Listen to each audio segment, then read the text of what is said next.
Many of the colonies of this planet here have been founded and built by misfits, rebels, rejects from their own societies, the transported criminals. And they've made good men in those new frontiers. But not all men are good men in a bad spot.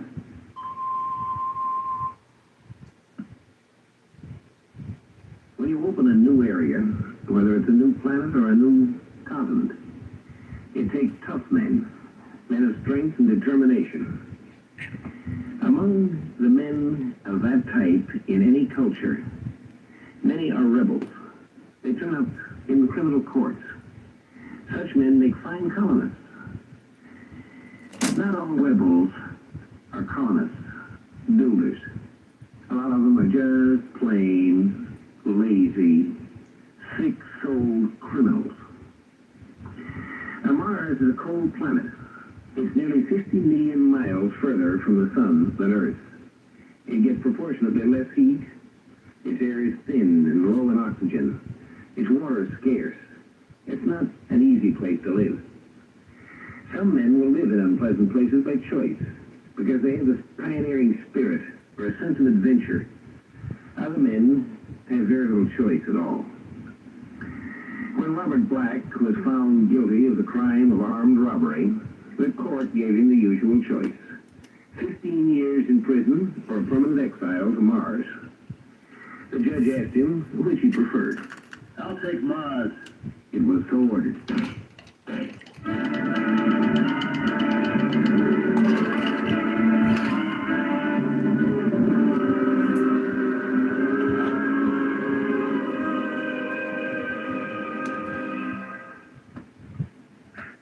All right, Harrington, I'll see Robert Black now.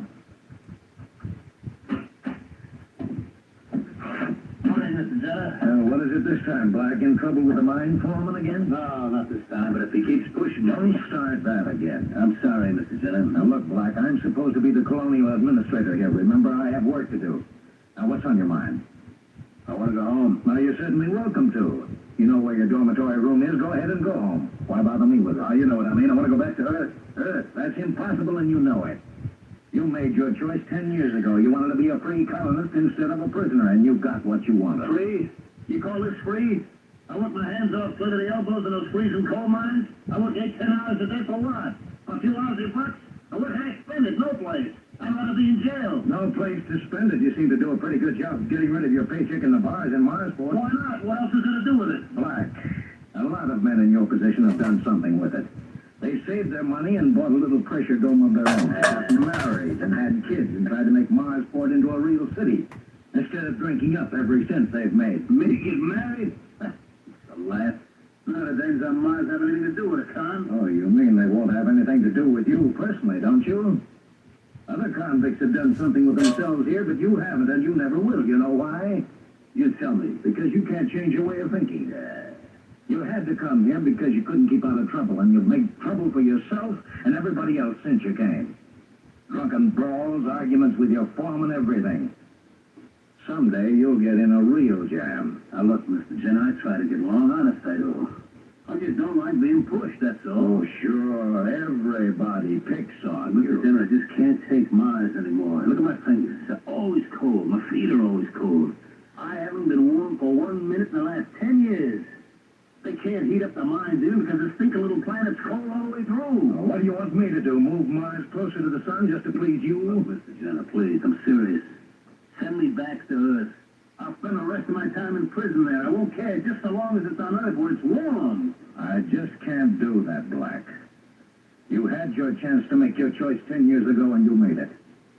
Neither one of us can change Yeah, that. but it ain't fair.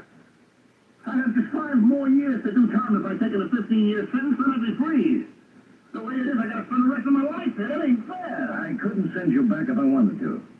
I'm just a civil service appointee, not a judge of the court. If you want to spend 5 years in jail, I can accommodate you right here on Mars. But I can't send you back to Earth. And that's fine. Well, Mr. Jenner. That's all, Black. Unless you have something else to see me about, please go. I'm busy. Look. All right, if that's the way you're going to be. That's the way I'm going to be. Goodbye, Black. Goodbye.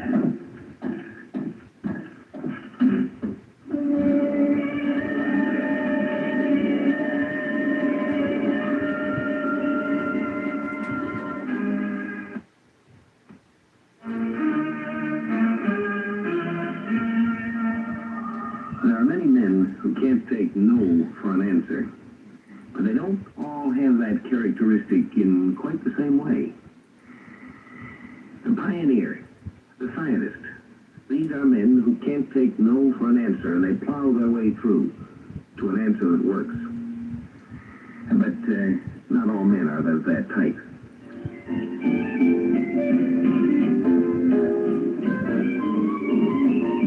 Bartender, give me another beer.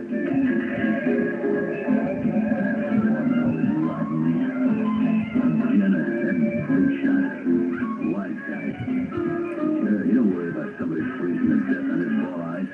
He'll be home in once. Who's this sharpie? Give me a glass of beer, bartender. Space Service uniform. Wonder what he's doing in a cheap joint like this. Those guys usually have money to burn. Boy, beer's sure flat. It's this low pressure does it. Takes all the fizz out of it. Why is that so? Well, at least it's cold enough. Oh, yeah, everything's cold on Mars. You, been in the service long? 3 years. This is my first Mars run. Thought I'd take a look at Mars port while they service my ship. Your ship? You don't hardly look old enough to be the skipper of a spaceship. That's what they all tell me. I may not be as old as you, old-timer, but it's still my ship. Old-timer, right away starts riding the guy right off the land. Yeah, that's pretty good. You know, a young fellow like you with a crew of 10 under you. No. Just the two of us, me and my navigator. We're giving the Skyfire its test run. Oh, how can two men handle a spaceship? Hey, look, don't you watch the newscast, mister? Skyfire is one of the new models with the Markheim drive. Fastest spaceship ever built. I guess I'm a little behind the times. New drive, huh? That's right. Hottest little thing in the sky. Must not be as complicated as the old jobs if just two guys can run it. Well, I hate to admit it, but it doesn't take much training to run one. A baby could do it. Oh, man. Things sure have changed since the last time I was on a ship. That's so. Now, how long has it been? 10 years. Been here on Mars for 10 years. Yeah? Are you, are you... Convict? Oh, no. I come here my own free will. Got the old pioneer blood in me, I guess. But, well, we don't usually talk about it very much. You know, out here, one fellow's as good as the next one if he behaves himself. Yeah, that's the way it should be, I guess. 10 years. Well, I guess you've been here long enough to get used to this light gravity, huh? Sure. Don't even notice it anymore. The trouble with being in the space service is that you never get used to any particular gravity. It might be 10 G's 1 minute and 0 the next. But you can get used to that eventually. Ah, man, you would. My name's Bob Black. I'm pleased to meet you. Mine's Carson, Peter Carson. Hi. You gonna be here long? Oh, a couple of days. Skyfire will be ready to go in an hour or so, but my navigator's in the hospital for checkup. Twisted his ankle getting off the ship. Oh, that's too bad. Hey, can I buy you a beer? We're both in it. Sure, thanks. Bartender, 2 more here. Say, if you've been here 10 years, you must know Marsport pretty well, huh? Yeah, pretty well. Well, look, there must be livelier places than this. Maybe you could tell me where to find a little excitement. Sure. I know a couple of places. I'll tell you what I'll do. I'll take you there myself. Good enough. Come on, let's get out of here. We got far to go? No, about a quarter of a mile. I'll take a cab then. I don't feel like walking that far in this cold, wearing an oxygen mask. Sure, we can pick one up.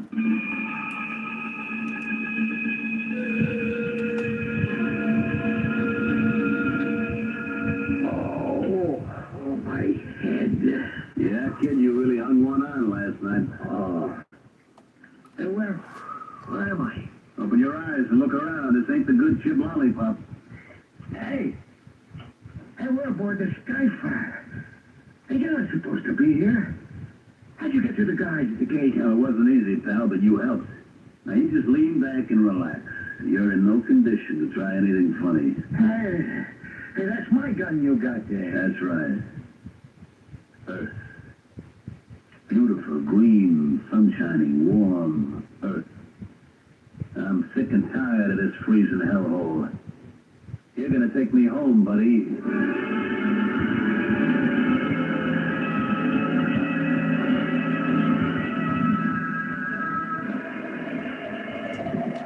Colonial Administration, Jenner speaking. General, this is Colonel of the Old Space Service. Oh, yes, Colonel. What can I do for you? Something pretty serious has come up. Would you check your your records on a man named Black? Robert Black? Well, I might not need to check them. I know the man personally. What's he done now? Well, I take it then you wouldn't be surprised if you were in trouble. Not in the least. Why? What happened? One of our spaceships was stolen early this morning. What? Well, how could a man steal a spaceship? A man couldn't steal one of the old kind, but this is a radically new type, small, compact, and easy to operate. Be almost as easy as stealing a car. And you think Black had something to do with it? Looks like it. He was the last one seen with Peter Carson, and his fingerprints are on the ladder to the takeoff pit. We're questioning the guards now, but it looks as if Carson and Black took off in the Skyfire together. Incredible. Who is Peter Carson, by the way? One of my young trainees. Very bright, but just a kid. Oh? Got a funny streak in him, though. The psychologist should never have passed it. Still, I never thought he'd do anything like this. What do you mean? What's wrong with him? Well, he's a bit of a braggart. Likes to claim he's something he's not. I'm no psychologist, but I say that he's a compulsive liar. And the two of them stole the spaceship. Well, they ought to make a fine pair. Now tell me, can Black navigate and operate a spaceship? Of course not. The only trip he ever made was 10 years ago when the court sent him here. He doesn't know how to operate a spaceship. Then they'll make a fine pair, all right? How's that? Neither does Carson. Criminal in jail is more or less forced to admit that he did make some kind of a mistake. Curious thing is, if you ask such a man what mistake he made, he'd have to say something other. Well, you see, I didn't see that cop that was hiding down there in the doorway. He views it as a mistake in procedure. He doesn't recognize that he was fundamentally wrong in trying to make a living that way. Sure outsmarted old smart boy generous. Goes to show you, kid, you can't keep a good man down. Yeah, sure. 2 hours, I'll be back home again. Back to nice, warm, comfortable Earth. Black, I'm scared we're gonna crash. Shut up. You still trying to give me that phony line? I tell you, Black, I don't know anything about space. Don't give me that. We took off okay, didn't we? We're on course, aren't we? And you did all the plotting and the piloting, didn't you? I swear all I know is what I read in the textbooks at the academy. I watched the captain take the ship to Mars. Any fool can take a spaceship off the ground, but it takes a trained pilot to land You've one. been giving me that stuff ever since we started. And I'm going to tell you something. I don't believe it. Please, Black, before it's too late, let me get on the radio and call the space service. They can get a ship up here. Shut up. That's what you like, eh? Get the space service up here? I see through your dodge, and I'm not buying it. I don't mind getting caught on Earth, because they can't deport me twice. They put me in a nice, warm cell. And they're not going to nab me up here and send me back to that frigid hell I just left, you understand? I'm listening. Shut up, I said. I read over the pilot's manual. I read over the specifications on the ship. A baby could handle it. Remember? That's what you said. A baby could handle it. And you're right. I can land this thing myself. So don't give me any hooey about you not knowing how. Please, Black, we haven't got much time. Shut up. Please, Black, let me use the radio. I said, All right, now that's better. Now let's get ready to land this crate. We got less than 2 hours. John, no, John, I gotta do something. Sit back down and stay away from that radio. I'm gonna call him. You can't stop Get away, I told you. Stupid, crazy little punk. Now I gotta take this shit down by myself. Everything's okay. Just gotta be calm, that's all. Check the time. That's good now. According to the radar map, I'm over Wyoming. No town around. Right smack in the middle of nowhere. Good. That means no cops. Check the time again. Don't rush it now. Check the instruments. Height, velocity, direction. All okay. Time 10 seconds. Back to Earth. So a nice, warm, green Earth. No more cold, red sand. Time. 5 seconds to cut off. 3, 2, 1. Cut! Hey, we're still falling.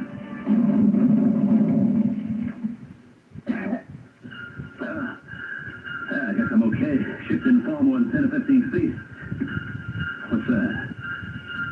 Radiation detector. Fall must have broken the shielding around the atomic engine. I gotta get out of here. Gotta get out of that airlock and run. This radiation could kill me. Could kill me if I don't get out. Oh, no. I gotta get out of here. I gotta get out of here. I'll die. I gotta get out of this slow, warm Earth. I gotta get out.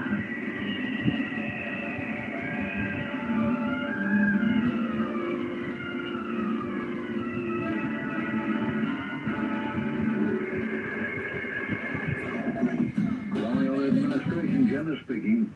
This is Colonel O'Neill, Mr. Jenner. I just got word from Earth that our 2 runaways have been found. You mean they actually made it to Earth? Well, it wasn't a good landing. The engines were cut off too soon, and the Skyfire dropped about 15 feet, but that ship's pretty nearly full foolproof. What happened? Our man Carson has a bullet in him. Doctors say he's in bad shape, but he'll live. And Black. Funny thing. Shot the ship down in the desolate part of Wyoming. The fault shorted the radiation detector, and evidently Black thought the ship was full of radiation. He got outside, started running, and just kept running until he dropped. You mean he got away? But he didn't get far. It's January, you know, wintertime in Wyoming. He ran into the teeth of a howling blizzard at sub-zero temperatures. Yeah? Froze to death before they could reach him.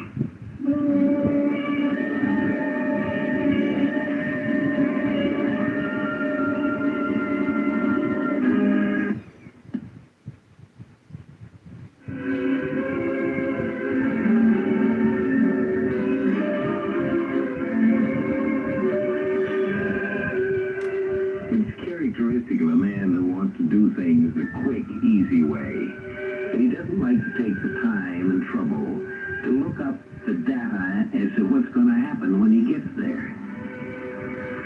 It would have been easy enough for Black to check and find out that it was winter on Earth. But you see, Mars doesn't have the same seasons Earth does. Mars' year is about twice as long as ours. I guess Black had sort of lost track of what it was like in Wyoming in January.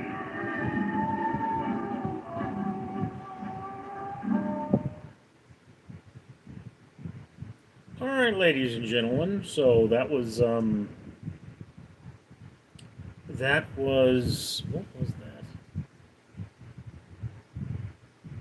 Exploring Tomorrow: The Convict.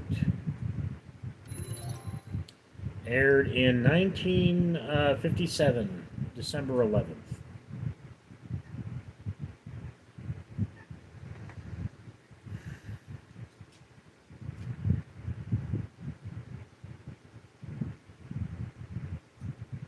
Now for our feature presentation, we have Mercury Theater's Dracula. Ugh.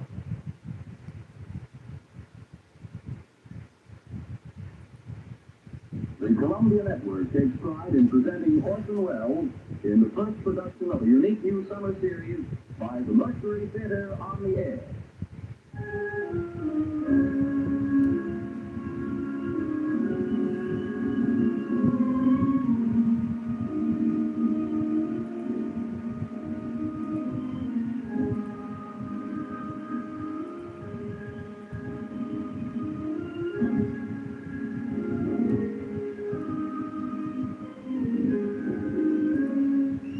In a single year, the first in the life of the Mercury Theater, Orson Welles has come to be the most famous name of our time in American drama.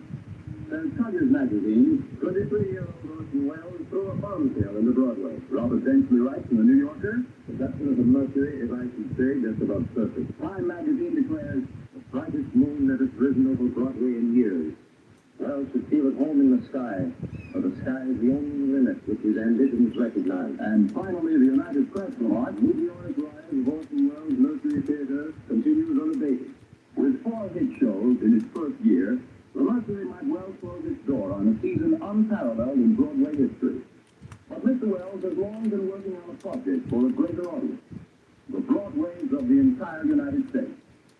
The Columbia Network is proud to give Orson Welles the opportunity to bring to the air those same qualities of vitality and imagination that have made him the most talked-of theatrical director in America today. And it is this project which Columbia brings you this summer. The first time in its history that radio has ever extended such an invitation to an entire theatrical institution. But here is Orson Welles himself to tell you about it. The director of the Mercury Theater, the star and producer of these programs, Orson Welles. Good evening. We're starting off tonight with the best story of its kind ever written. You'll find it in every representative library of classic English narratives. It's Bram Stoker's Dracula. The next time I speak to you, I'm Dr. Arthur Seward. George Goulois plays Jonathan Harker, and Martin Gable plays Dr. Van Helsing. It's Dr. Seward who tells the story, so for the moment, goodbye, ladies and gentlemen. I'll see you in Transylvania. The Mercury Theater on the Air presents Orson Welles as Count Dracula in his own version of Bram Stoker's great novel, Dracula.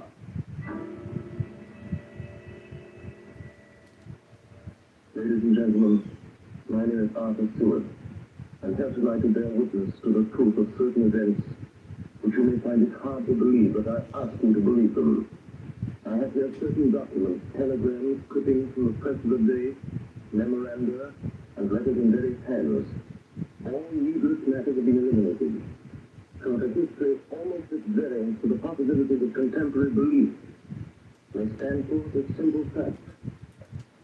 I present you first with excerpts from the private journal of Jonathan Harker. I, Jonathan Harker, lawyer's clerk, article to Peter Hawkins, Esquire of Exeter, England, and writing this journal in the hope that its misfortune overtakes me, it may one day come to the eyes of those who love me. I set out from London on the last day of April to visit one of our clients in Eastern Europe. On May the 3rd, I arrived in Budapest and came after nightfall to Klausenburg on the borders of Transylvania. At Bistritz, there was a letter of welcome for me from our client, informing me that his carriage would await me at the Borgo Pass. It was signed Dracula.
You are early to this, my friend. A carriage with 4 horses was drawn up beside us.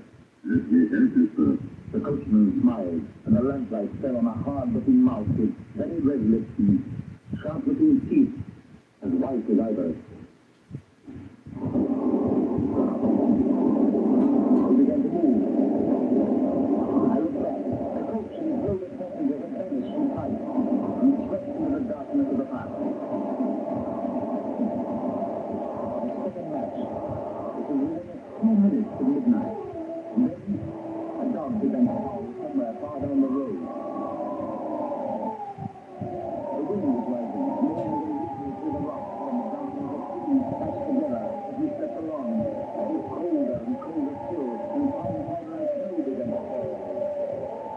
The baying wolves sounded near and near. They were closing round us with their eyes. The howling of wolves was growing less. Presently, it ceased altogether. And just then, the moon broke through the black clouds that saw around the very wolves rearing inside the carriage. In silence, with white teeth and long red tongues, with long silvery limbs and shaggy hair. Welcome to my house. Mr. Thorne is asleep. The carriage had pulled up in the courtyard of a vast ruined castle. The coachman was nowhere to be seen. Welcome to my house. I'm free. Go safely. And leave something of the happiness you bring. Count Dracula. I am Dracula. Face was strong, very strong, aquiline. The mouth, so far as I could see under the head of his patch, was fixed and rather cruel looking with peculiarly sharp white teeth. The hello, Mr. Harker. Wolf? The children of the night. Let me say, Mr. Harker, the wolves. Listen. Now, there are many things in eternity tomorrow. purchase for me. Oh, yeah. You think it's called carpet, I believe. Yes, and so. But now I will detain you longer. We'll find your home readiness. And I advise you not to leave it during the night.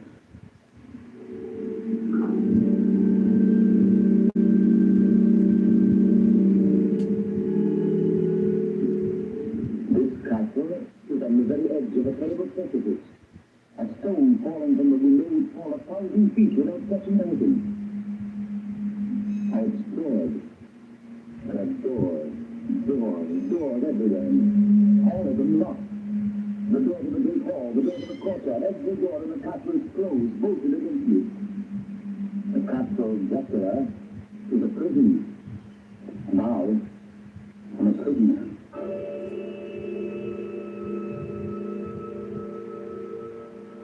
The next night I couldn't sleep. After a few hours I got up and lighting my candle, I placed my shaving mirror on the dressing table and was just beginning to shave. You've seen restless, Mr. Harker. I hadn't seen him, although the reflection of the glass covered the whole room behind me.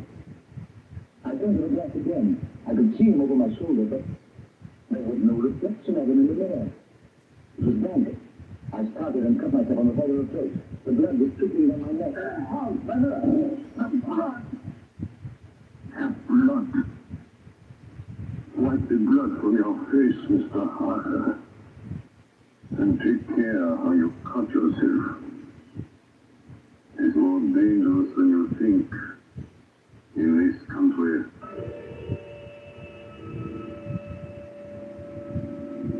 When I woke, I found most of my things were gone. My passport, my notes, my letter of credit. I could find no trace of them anywhere. And my door was locked from the outside. June 20th. There is work of some kind going on in the castle. Now and then I hear the faraway muffled sound of mattock and spade. And last night, the second of the 3 dated letters which Dracula made me write, the second of that series which is to blot out the very traces of my existence from the earth, went forth.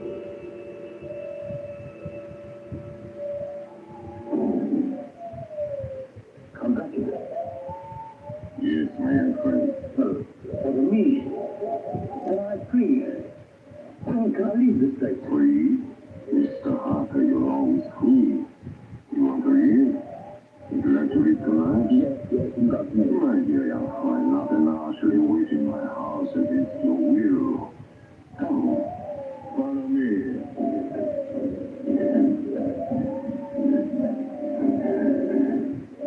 The door seems to be bolted. How strange. The door is locked. In God's name. As you will, Mr. Harker. You English have a proverb which is very close to my heart. Welcome the coming, speed the parting guest. Good night, Mr. Harker.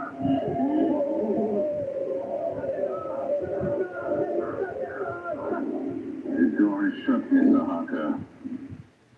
I take it will remain.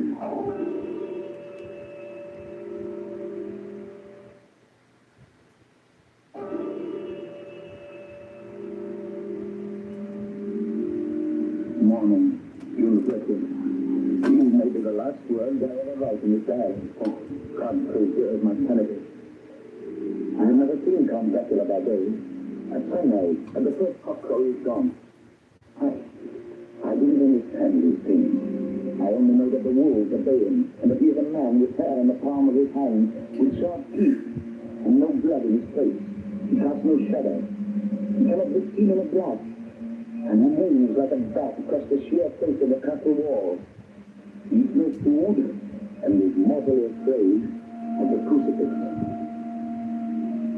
As I write this, I hear in the courtyard the rolling of heavy wheels and the cracking of whips. And there is in the passageway below the sound of heavy boxes being set down. Boxes, great like coffins. And I know what they hold. The boxes are filled with holy earth in the chapel beneath the castle. The last box being nailed down.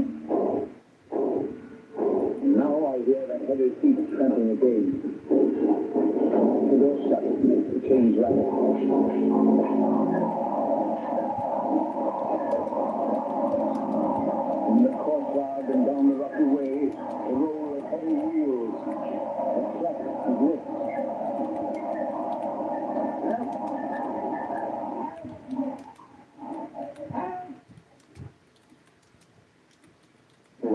gone. I'm alone in the past. I'm alone in the past. I'm alone in the past. I'm alone. I'm alone. I'm alone. Ladies and gentlemen, this is Dr. Seward. Mr. Harper's journal terminates at this point. I now present an evidence of clipping dated August 8th of that year from the Yorkshire Telegraph from our correspondent in Whitby.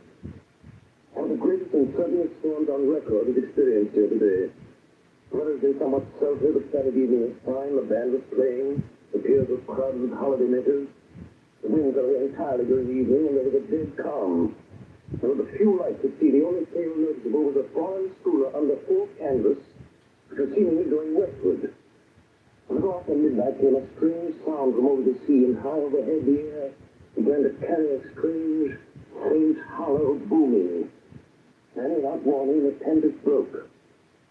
And there, with all sails set, was the foreign schooner rushing with terrific speed toward the shore. A search party turned on her. And there, lashed to the helm, was a corpse, with drooping head which swayed horribly to and fro at each motion of the ship. A moment later, she crashed. And then a strange thing was seen. At the very instant she touched, a huge dog sprang up on deck from below, and running forward, jumped from the bow of the sand, and making straight up the east cliff toward the graveyard, vanished into the night. The Coast Guard, going aboard at dawn, found the dead man fastened to a spoke of a wheel. Tightly clutched in one hand was a crucifix. The man must have been dead for quite 2 days. In the pocket of the dead man's coat was found a bottle, plastic cork, containing a roll of paper. This proved to be an addendum to the ship's log. It was found on board only a small amount of cargo, and that of the most unusual nature. Apparently the ship carried nothing but earth. Commoners, packed away in wooden boxes, shaped much like coffins.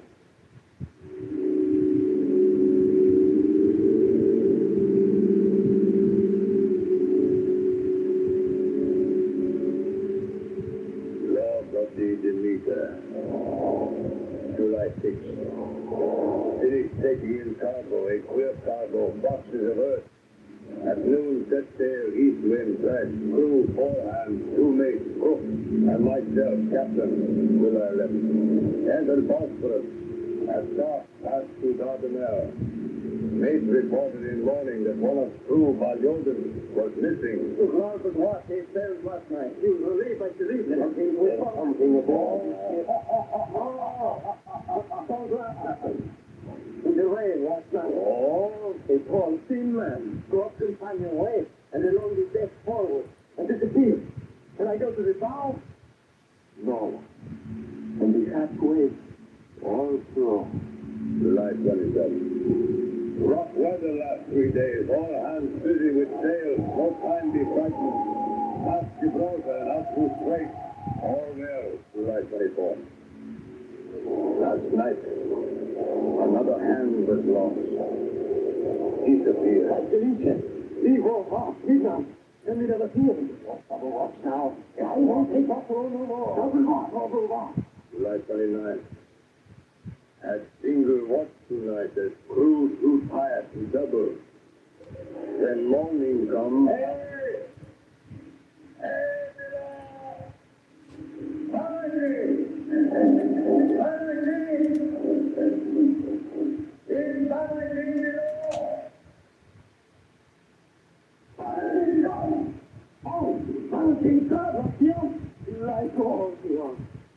Nate and I have agreed to go armed henceforth, July 30th. Last night, we are nearing England. Weather fine. All sails set. Now,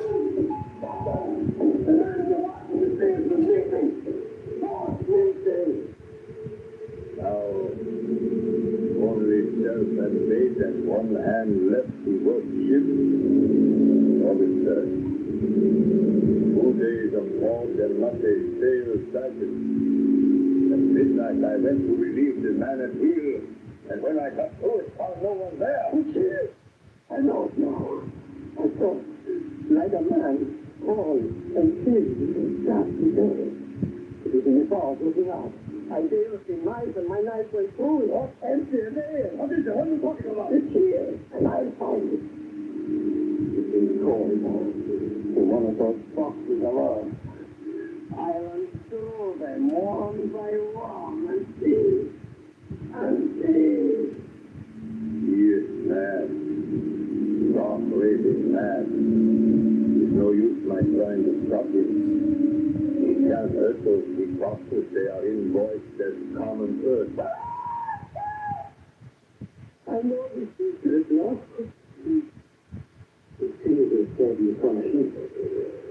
It's all the plan. That's all the plan. All this for. I am all alone on my ship. And still the fog. I dared not go below. I dared not leave the helm. So here all night I stayed. And in the dimness of the night, I saw it. I saw him. God forgive me, but the mate was right to jump overboard. It was better to die like a sailor in the blue water. But I am captain, and I must not leave my ship. I shall tie my hands to the wheel when my strength begins to fail.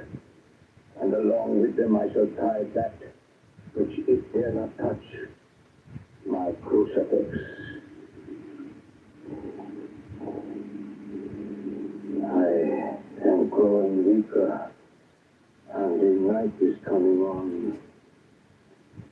God in the blessed Virgin, help a poor ignorant soul trying to do his duty.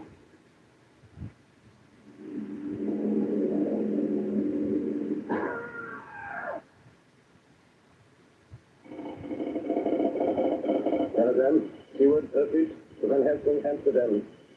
Lucy was in an alarming condition. Cannot diagnose. Come at once. Steward. Telegram, Van Helsing, Amsterdam, to Steward, Turkish. I'm on my way to you. Please arrange the examination immediately. My idol, Van Helsing. Ladies and gentlemen, I'm now saying 6 months before the events recorded here, I become engaged to a young lady, Lucy Westenra. We were to be married in the spring.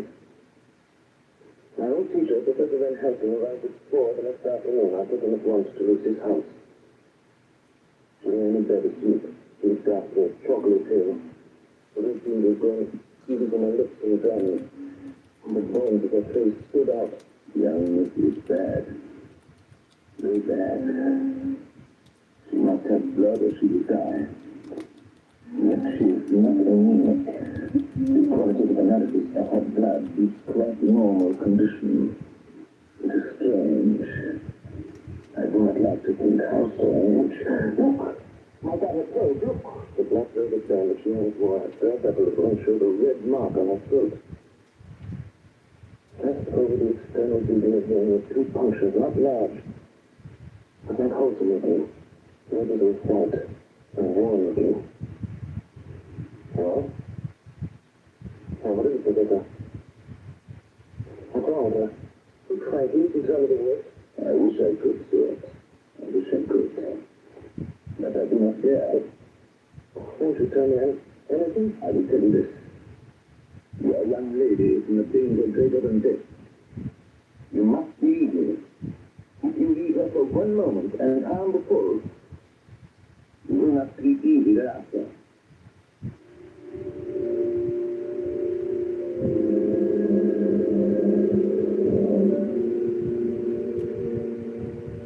September 8th. I sat up all night with Lucy. Oh, sir, I'm afraid. My dear, you can sleep tonight.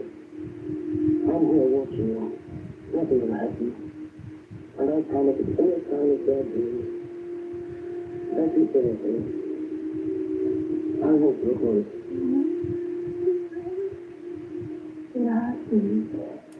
I sat all night by her bedside. She didn't wake once during the night over her brows or back or something, flat almost angrily. the window games. September 11th. Still quoting from my private journals. At this time that I received a message from Perfleet. At 10:20 p.m. St. John's Hospital, serious complications, Tuesday 91, your immediate presence, London imperative. I am okay. Sometime later, a paper was found among Lisa Raffina's belongings. I write this and leave it to be seen, so that no one may by any chance get into trouble through me. I went to bed as usual, taking care that the window was closed. Dr. Van Helsing had directed. About 2 in the morning, I awakened. I went to the door, called out, "Arthur! Arthur!" There was no answer. Something broke the window. In the room, alone. There's not too loud. I'll see you later.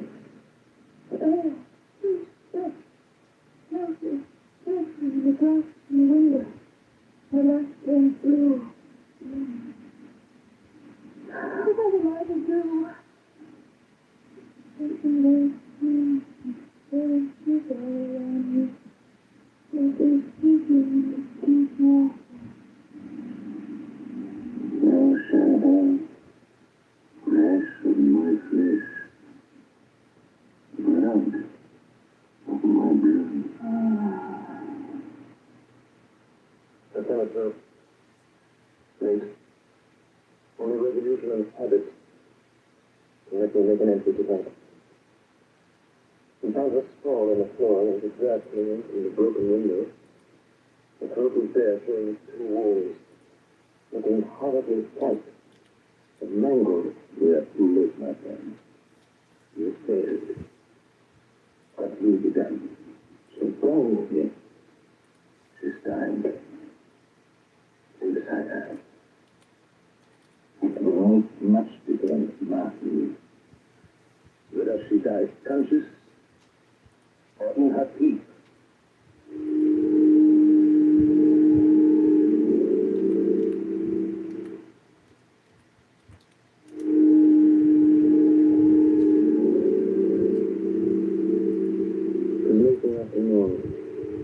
Before she opened her eyes. Arthur, oh my love, I'm so glad you come. I took her hand and knelt beside her. My breath came at once like a tired, peaceful child. And then the light from the setting sun fell on her face, and then, insensibly, a strange change came over her. Her eyes grew suddenly dull and hard, her breathing was heavy, the mouth opened, and the pale gums drawn back made the teeth look large and sharp. Arthur, my love. Let me come, kiss me, and not for your life, not for your living soul and her. Who's it? She's dead. Poor girl. But peaceful at last. Yes, that's so. It is only the beginning. Wait and see.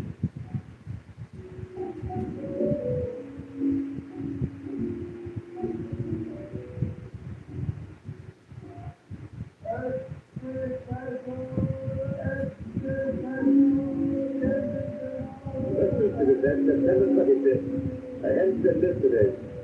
The Kensington Horror, the stabbing woman, and the woman in black are vividly recalled in mind by a series of events that have taken place recently in the neighborhood of Hempstead. Several cases have occurred of young children straying from homes and failing to return from their playing on the heath. In all these cases, the children have given us their excuse that they have been with a beautiful lady who offered them chocolate. In each case, the child was found to be slightly torn or wounded in the throat. The wound seems such as might be made by a rat or a small dog.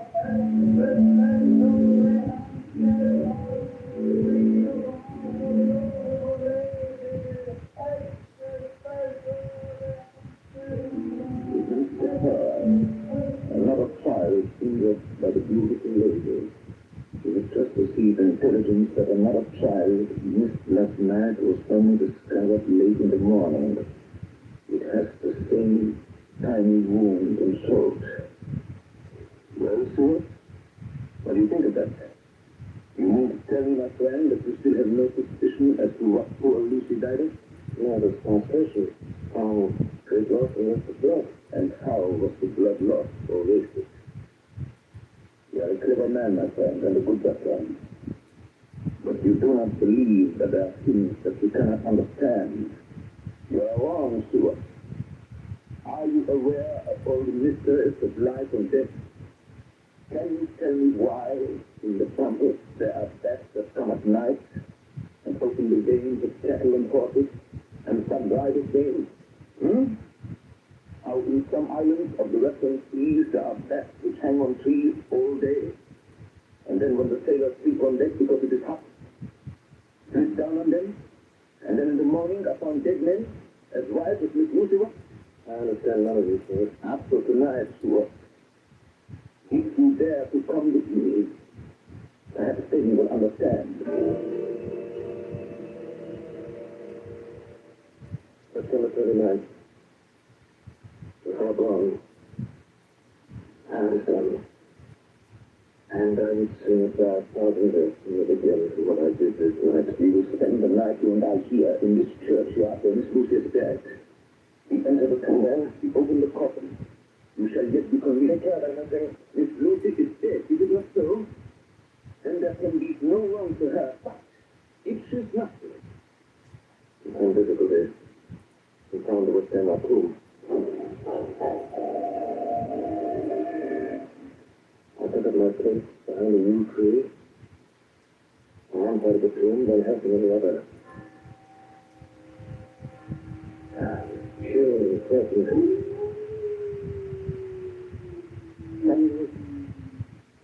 I saw something moving between two yew trees. A grim white figure which held something in its breast. The figure sat. I could not see the face. It was bent brown over what I saw to be a fair-haired child. There was a sharp little cry. What if the child was in sleep? I had brought it at last before the fire. In dreams. When the thing saw us, she drew back with an angry snarl. The lovely blank's old north grew to an open square.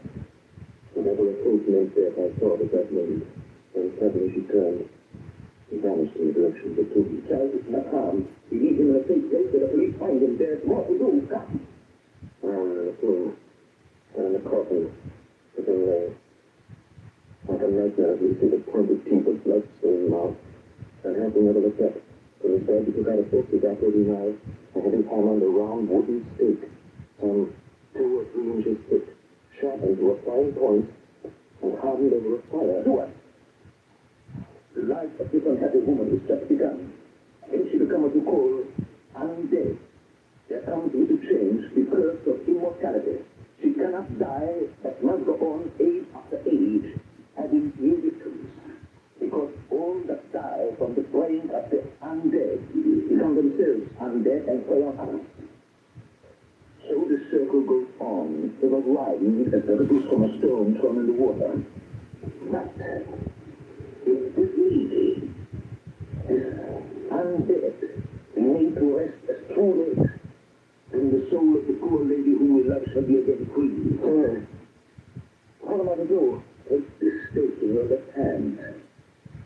The hammer in your right there. Place the point over the hammer first. Then, when I begin the prayer for the dead, in God's name, strike. Are you ready? Now, Domine Jesu Christe, fide Filii, in manus tuas ex voluntate Patri.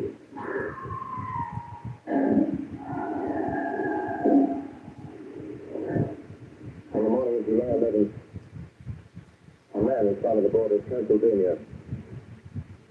He got wild with wolves and lots of the earth in blood. He gave his name as Jonathan Parker. In the hospital of Carpenter, he improved physician to make possible his home in England. quoting from my own personal papers.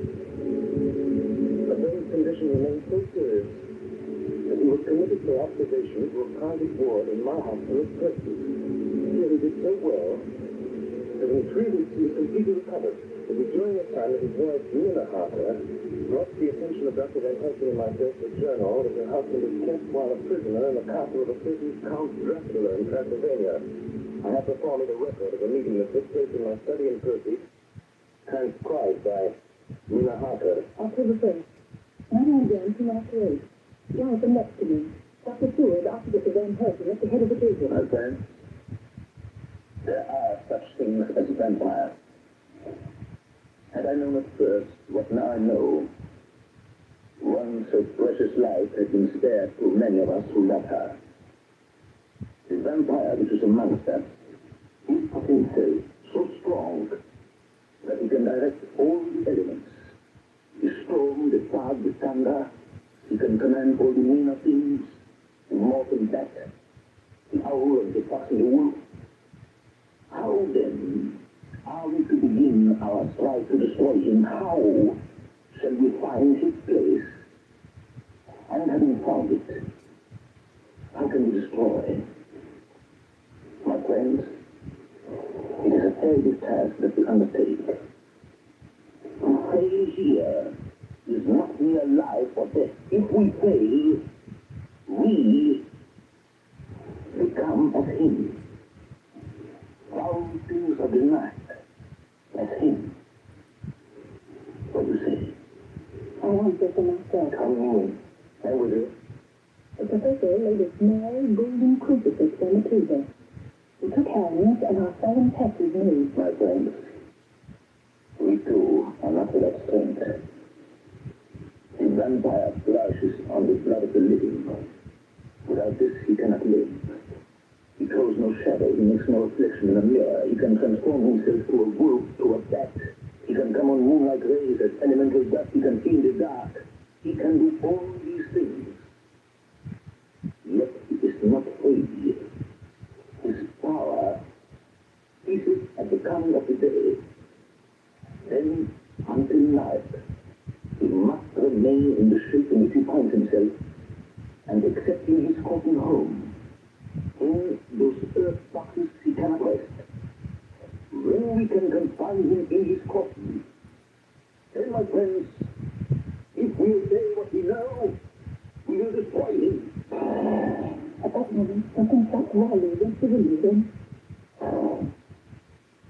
Did it? I don't know. We just out of the window. Against the black sky, we see nothing.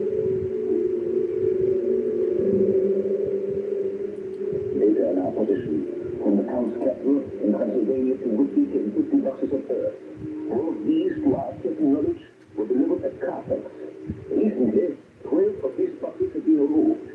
First step, ascertain whether all the rest remain in the deserted house next door, or whether any more have been removed. We must trace each of these boxes and sterilize the earth with holy water, so that we can no longer seek safety in it, and we must have it. Events for the next few days were described in Jonathan Harper's journal. 22nd, 5 a.m. Just returned from the empty house. Left Nina here at home. Well, we've done our work at Carfax. The place was filthy. The air stagnant and foul and alive with rats. We counted the boxes. Only 38 of them. And over each one, the professor went through his same mysterious work. It was dawn when we got back. And on Nina's feet. She looks paler than usual. October 2nd. Soon after they left, I fell asleep. I remember hearing a sudden bashing of the down. And then there was sound. I got up and looked out of the window. There was a thin streak of white mist moving across the grass along the wall of the house. It dawned on me that the air in the room was heavy and dank and cold. The gaslight came in like a tiny red spark through the fog. I couldn't see through my eyelids. The mist grew thicker and thicker. Then, as I looked, the stars divided and seemed to shine on me through the fog were two red eyes.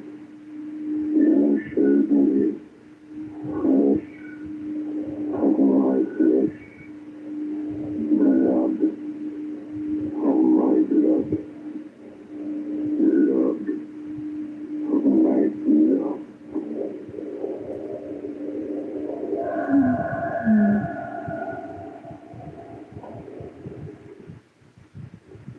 10 p.m. We're on the track. Those boxes were delivered last week to an empty house. The police never said anything to deliver. My dear friend, until the Simon test tonight, Dracula must obtain whatever form we now have. We have this day to hunt out all his lairs and sterilize them. Then he will have no place where he can move and hide. But we have only until sunset. I want to visit his adventure. At one of Mercury to turn sickening smells in the air. On the table we found a crow's brush, a brush, and the comb, and the basin. The latter containing dirty water, which was red as if it's blood. The boxes are back here. 8, 9, 10. The last of the 11. There's a cross box somewhere, gentlemen. It is after 6. The sun is setting. We've no time to lose. He will return at any moment. Open the boxes.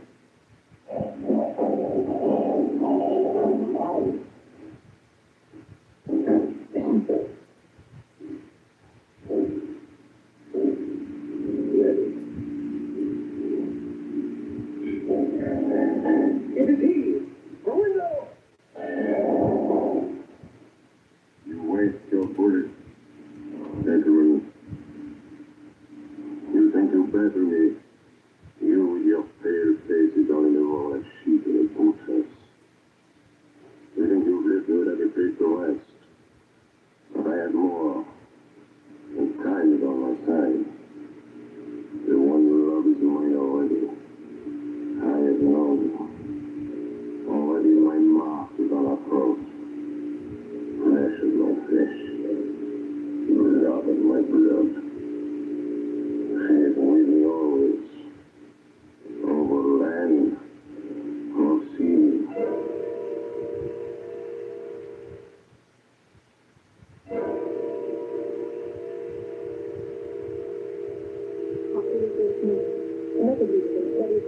We must find that last remaining box, gentlemen. We must find it. As long as that earth exists in pure, as long as there remains one place of refuge for Dracula, there is no safety and no peace for any soul in England. And for the undead, never peace so long as we live. Blood is my blood. Blood is my blood. Tina! How do you know that? Give me all of the land and sea. Nina died. How do you know that Dracula sitting? I don't know. Oh, just strange. Strange. There are times when somehow I feel that I'm living. That's the same thing. Yes. Just at sunset. And again at sunrise. Just again heaven. But it's that time, you. That is the guy. Says for what? What do you mean? After the heaven hell, you'll question I will question her, yes. In a state of hypnosis. The one you love is already mine, you say. She is with me always, over land or sea. Ah, Count Dracula. Perhaps she will betray you if she is really with you, this one you love. Who knows?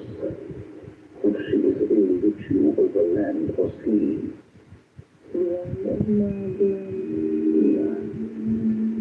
Yes, Answer me, are you with him? yes, I am with him. Where are you?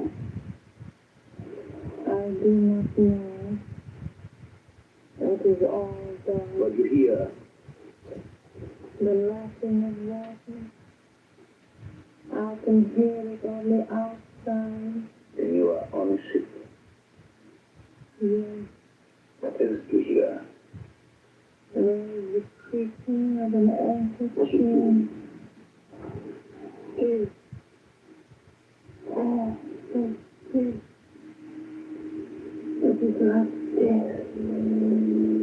It is like death. News report from Master Peabody. Ship broken. And then October 5th, according to Lord Drifty, on a sailing ship at Leicester. The Black Sea yesterday was Zarina Katrina and Bavana. 10 hours before she sailed, a man came alongside, all in black, driving a car with a great box in it. which he lifted down single-handed and carried below. No one remembers having seen him after that. Heavy mist came up over Doolittle Dock until sailing time. The rest of London Harbour remained completely clear. Our plans are made. The average sailing time from London to the Black Sea is 3 weeks. We can travel overland to the same place in 3 days. We shall be there waiting for him when he arrives. October 15th, arrived barn about 5 o'clock. Nina flew stronger. Every morning before sunrise and just before sunset, she speaks to Van Helsing. I'll try. Are you with him, Nina? Tell me, are you with him? I am missing What can you see? nothing. All is gone. What can you hear?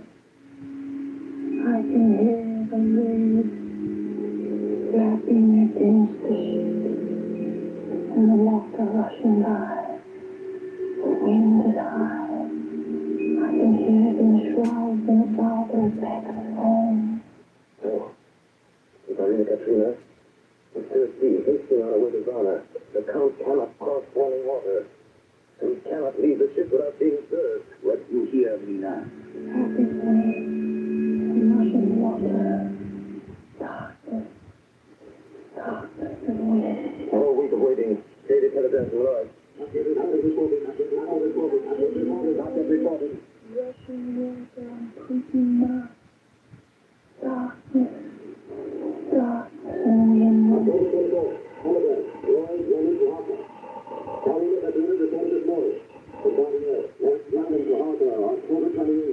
Darlene Katrina in Heavy Falls reported entering the last harbor at 1 o'clock today. The left is 30 hours from here, and the first train for the left leaves at 6:30 tomorrow morning. My friends, we have lost.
Katrina. Man come aboard with an order an hour before Philip to receive a box for a party by the name of Dracula. That is settled. There is Emmanuel Hillsdale, his name was. It's a little handy. Run out of the box yesterday. I get the Kyle off by order. Kyle off. Mr. Kyle off? Hey, look. This morning we find him dead. Inside the churchyard of St. Peter. We find him dead. With his throat torn open. Over 30th evening, there are 2 ways in which Dracula can get back to his own place. By land or by water. We've examined the map and find the most likely river is the Terrace. Near lies the river of charter a steam launch and further up the river. Van Helsing and Mina will take the train to Redesky, and from there they will go. There we will go in the track where Arthur is spent, from distance over the Borough. If he was not caught in before, he shall be awaiting Dracula there.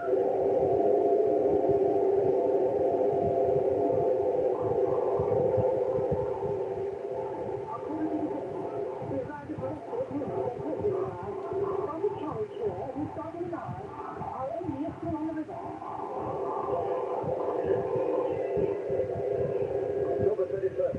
We can run a good speed up the river at night. There's plenty of water and the banks are wide apart. September 1st, evening. No news all day.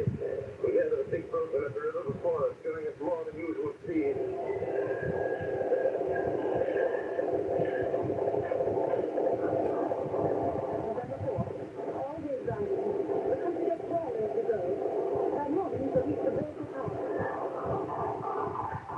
November the 4th, evening. Here's and we follow on the track along the river. We are armed. Look! Quick! There they are now! Heading west to the door, we can see the Silver 10 miles before us, passing along the river with their wagon. On it is the great box.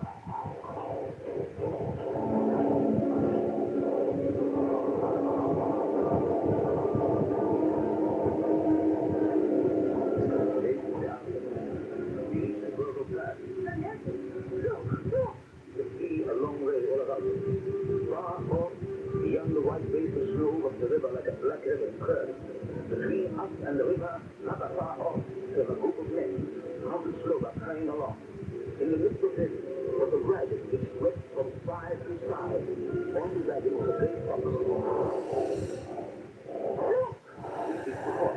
Following the fire, coming up from the south. Now the horsemen are not more than a mile behind. Now the wagon is stopped first. The team is very fast, very bravely. Now they are almost apart.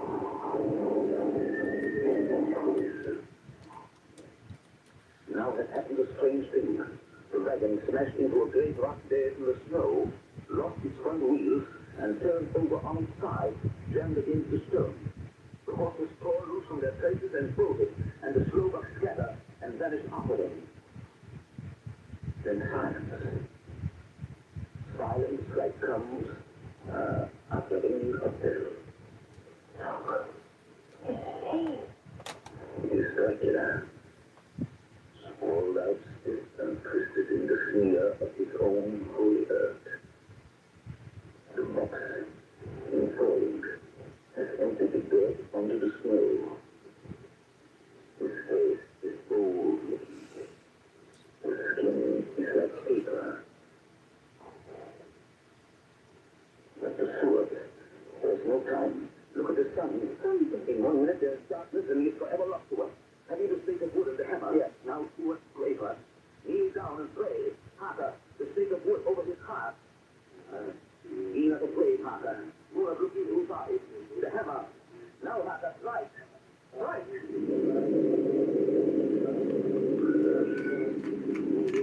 Flesh of my flesh. Tears of my tears. Death of my death. Speak and be manifest in you. Of your master fails. Elements of darkness. Rain.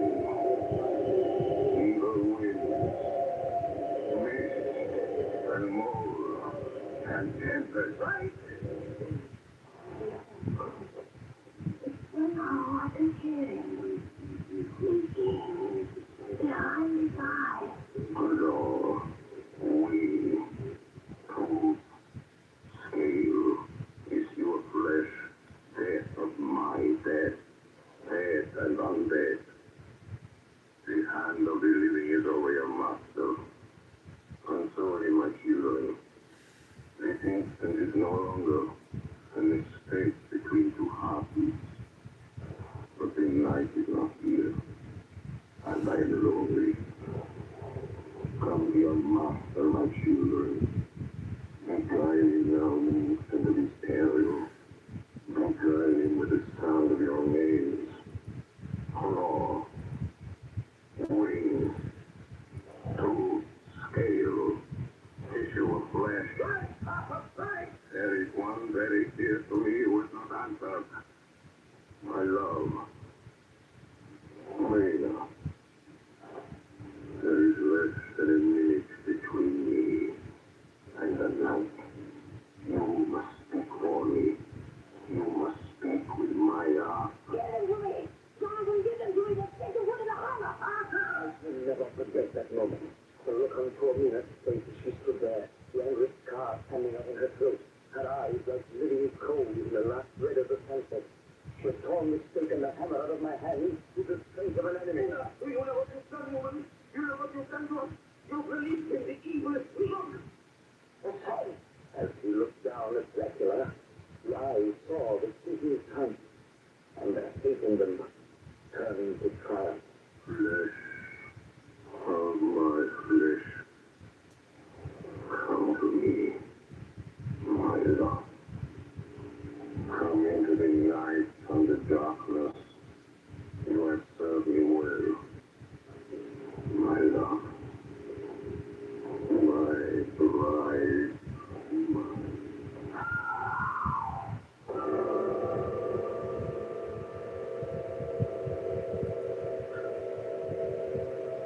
Ladies and gentlemen, all the evidence in this case is now before you. I've added nothing.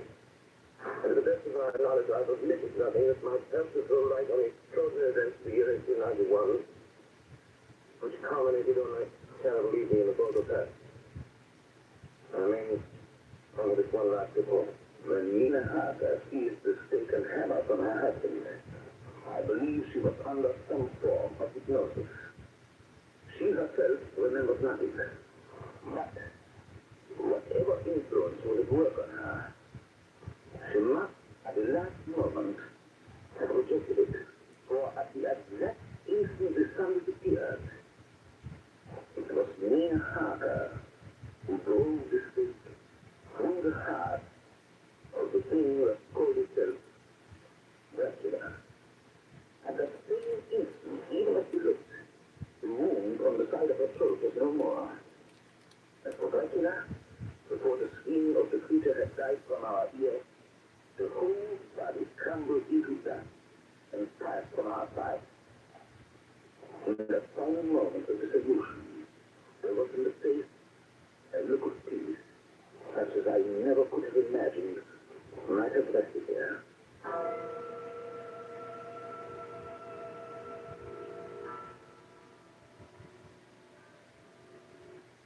The last production of Dracula by Orson Welles and the Mercury Theatre was the first of 9 CBS broadcasts in which this brilliant group would bring to life a series of great narratives. In the cast tonight, Dr. Van Helsing was played by Martin Gable, Jonathan Harker by George Coulouris, Dr. Seward by Orson Welles, the Russian Captain by Ray Collins, the Mate by Carl Swenson, Nina Harker by Agnes Moorehead, Lucy West Samuel by Elizabeth Starr, and Count Dracula by Orson Welles. Bernard Herrmann composed the original music and conducted. Dan Seymour speaking.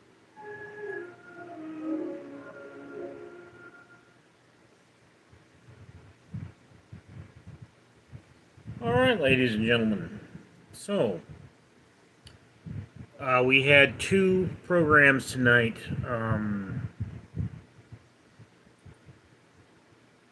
I know this felt a little long to me. It's been 73 minutes total. So what did we think? I mean, the 6 of you that are here currently, what did we feel about the double feature?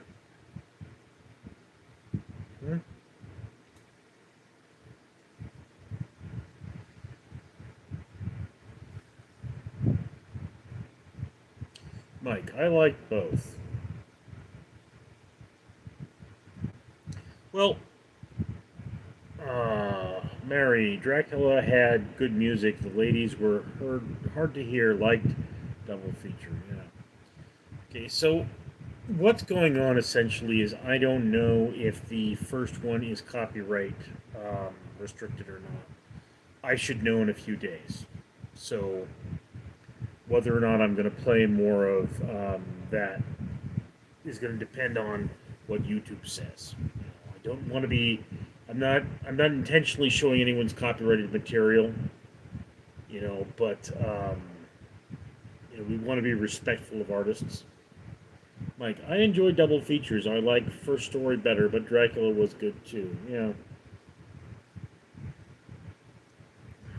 Visions of Tomorrow. It's something that it takes a good amount of work to clean some of them up. Some of them I don't even think are fully recoverable. But was working on them today, and I wanted to share one of them with you guys. The only problem with them is they are 15 minutes long. They are short. So being only 15 minutes long, we might play 2 of them at a time, something like that. Harry, the first character was better, and the underlying honor was good.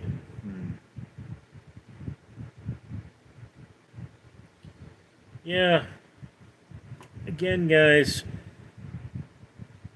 I look for old radio programs and I spend some time cleaning them up. And I share them with all of you.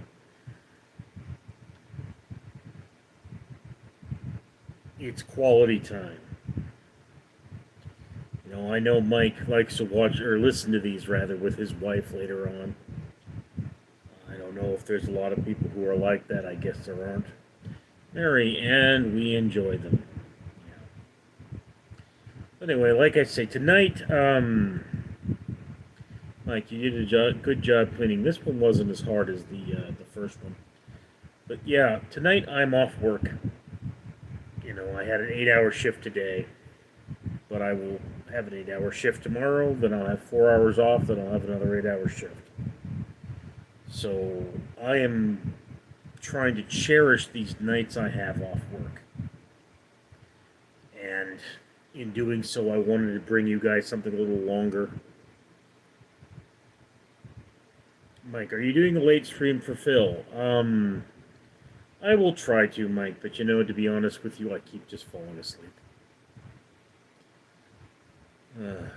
Speaking of that, I'd better go take a nap.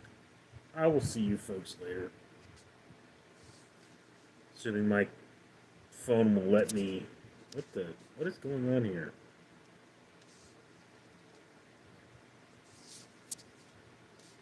There we go. Alright. Like I say, I better take a nap. Assuming my phone will let me clock out here. I will see you folks later. I'm Richard.